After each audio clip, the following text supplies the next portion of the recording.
Hello everybody, welcome back to Richmond. Quick video for you this evening. If we just follow the camera around, here we have my control panel. So, it's not all turned out as well as I'd like. As you can see here, there's a big mark. When I was gluing the laminates down to the wood, I'd masked off various areas so I could, avoid getting overspray glue. And I'd masked this off while I was putting this down. And when I peeled the masking tape back, this all peeled up with it. So it's now got a lovely watermark on there because I tried using spray glue, it didn't work. And I ended up using Pritt stick to glue it down. It's all right for now. And it just makes it look a little bit used and oldie-worldy fashioned, if you know what I mean. There's a bit of glue overspray that we need to clean off. And a little bit of a watermark there as well. But on the whole, I'm happy with this. So it's taken me a couple of hours to do. So some of the switches are fitted. We've got push buttons here for various points and whatnot. I've run out of switches, which is why there's only a handful there. I put some of the signal switches in. We have LEDs in there, bi-colours. And we've got LEDs for the route setting. They're not lit. That's just the reflection from the light. So if we...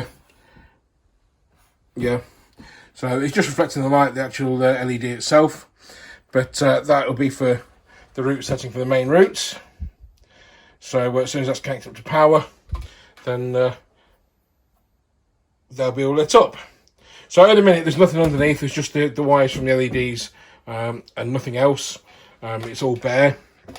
That'll be for another time. Onto underneath the baseboard, you can see the wires are hanging down. I've started connecting the point motors up. And I've started, just running the wires across and through. The plan is to use that connector block there. It's one of Charlie Bishop's bus bar type things. And that'll be the bus bar for the common wire for the point, which is the black one, the green one there in the middle. And that'll go back to the CDU, which is just around there with the green lights. And...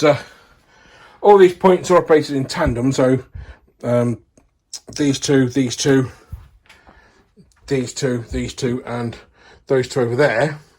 We'll all have just one set of wires because obviously they're operated in tandem, just to cut down the amount of wiring. Because as it is, there's 1, 2, 3, 4, 5, 6, 7, 8, 9, 10, 11, 12, 13, 14, 15, 16, 17, 18, 19, there's nearly 22 points on the scenic area of the layout. That's a lot.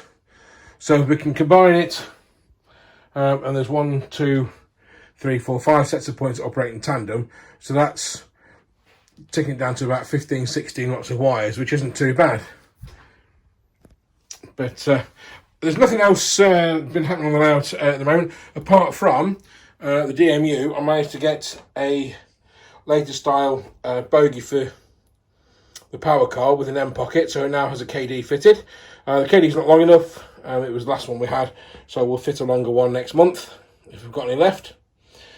And that's it for now. Also, there is a plan in the works to build a new roof for the train shed, as this one is looking a bit dogged and tired. You can see all sorts of gaps either side of it. I've got some 3D printed trusses coming, and we'll be able to build a framework and put a new card top on that. So watch this space.